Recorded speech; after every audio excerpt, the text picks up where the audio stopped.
नमस्कार दोस्तों। आपको लग रहा होगा कि यार हर एक दो दिन में मैं कहाँ चले जाता हूँ, पर बस कुछ ख्यालों में रहता हूँ। कुछ आपके लिए कुछ अच्छे किस्से याद करने की कोशिश करता हूँ और फिर आपके सामने उसको प्रेजेंट करता हूँ। ऐसे एक पुराना किस्सा मुझे याद आया जो मैंने सोचा कि आपके साथ शेयर करें। सबसे पहले आप लोगों को बहुत बहुत धन्यवाद कि यार आप मुझे सपोर्ट कर रहे हैं मेरे इस बुढ़ापे में। हाँ, तो अब ये किस्सा ये है कि बहुत समय पहले की बात है।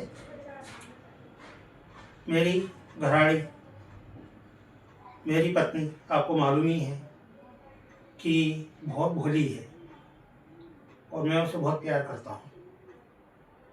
अब एक दिन हुआ कि अचानक वो मेरे पास आई और बोली कि चलो आज साड़ी खरीदने चलना है। मैं मन में सोच रहा था कि पता नहीं आज किस दुकान वाले की शामत आई है, पर कहाँ मैं उसको मना कर सकता था। मैंने कहा था चलो ठीक है। बोले जल्दी से तैयार हो जाओ। मैंने कहा बस मैं तो 1 मिनट में तैयार हो रहा हूँ, तू हो जा तैयार, तो तेरे को कम से कम आधा घंटा लगेगा। नहीं, बोले मैं भी अब जल्दी से तैयार होकर आ रही हूँ। मैंने कहा चलो फटाफट चलते हैं। मैं तैयार होके उसका इंतज़ार कर रहा था। आधे घंटे बाद बंद सबर कर वो आई। फिर हम हमारी बूढ़ी गाड़ी से गए मार्केट में, एक बहुत अच्छे मार्केट में, क्लास मार्केट, बहुत फेमस मार्केट। वहाँ पे गए। हमेशा की आदत के अनुसार उसने कम से कम 15 से 20 दुकानों के ऊपर साड़ियाँ देखी। उसको कोई साड़ी समझ में नहीं आई। फिर एक जगह जाकर उसको साड़ी पसंद करी। मैंने कहा चलो अच्छी बात है, उसको कोई तो साड़ी पसंद आई।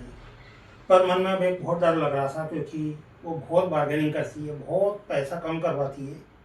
तो मैंने कहा दुकान वाले की, मैंने कहा क्या होगा, मेरे को सबसे बड़ा डर उसका लगता है। फिर वही हुआ, दुकान वाले से साड़ी पसंद करी। उसने उससे भाव पूछा कि भैया ये साड़ी कितने की है, तो बोला 400 रुपये की।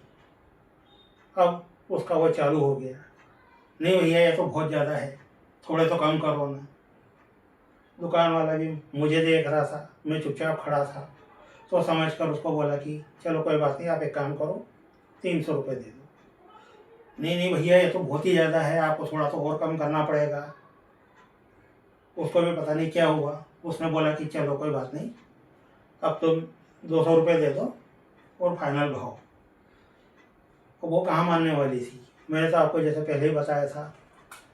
वो बोले नहीं भैया तो बहुत ही ज़्यादा है, आपको तो कम करना ही पड़ेंगे। तो बोले अब उसने मुझे देख रहा था वो, मैं चुपचाप एक कोने में खड़ा हुआ था। उसने कहा चलो कोई बात नहीं, आप 100 रुपये दे दो, ले लो साड़ी।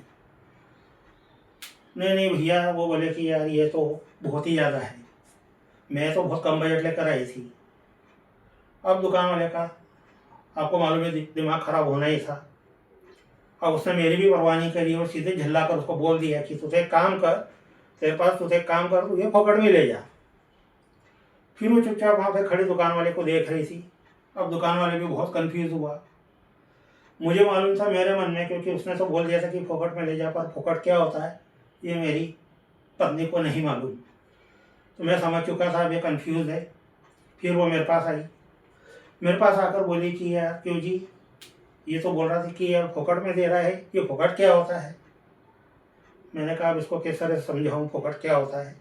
फिर भी मैंने अपने शब्दों में उसको समझाया। मैंने कहा तू एक बात बता, मेरी जेब में तो तेरे को हमेशा कितने पैसे दिखते हैं, कितना पैसा रहता है। बोले तुम्हारे पास तो कोई फूटी कूड़ी नहीं रहती है। हाँ, तो समझी, और दुकानदार भी यही बोल रहा है कि समझी फोकट का फूटी कूड़ी नहीं। बड़ी खुश हुई, वापस गई वो भैया के पास कि यार भैया आपको तो ये पहले ही बोलना था ना, आपने मेरा इतना समय खराब कर दिया। आपको पहले ही बोल देना चाहिए था कि ये फोकट की है, लो जल्दी से दे दो। उसने साड़ी पैक करके दे दी उसको। मेरे को देखते हुए उसने साड़ी पैक करके दे दी। वो भी परेशान, मैं भी परेशान। उसके बाद में जैसे साड़ी लेकर वो चली गई अगली दुकान पे दूसरा कुछ सामान खरीदने के लिए। मैं वहीं पे खड़ा था, वो चली गई। दुकानदार मुझे देख रहा था, मैं दुकानदार को देख रहा था। उसने फिर मुझे बुलाया कि भैया जी 1 मिनट के लिए इधर आओ। मैंने कहा चलो ठीक है, बात कर लेते हैं उससे।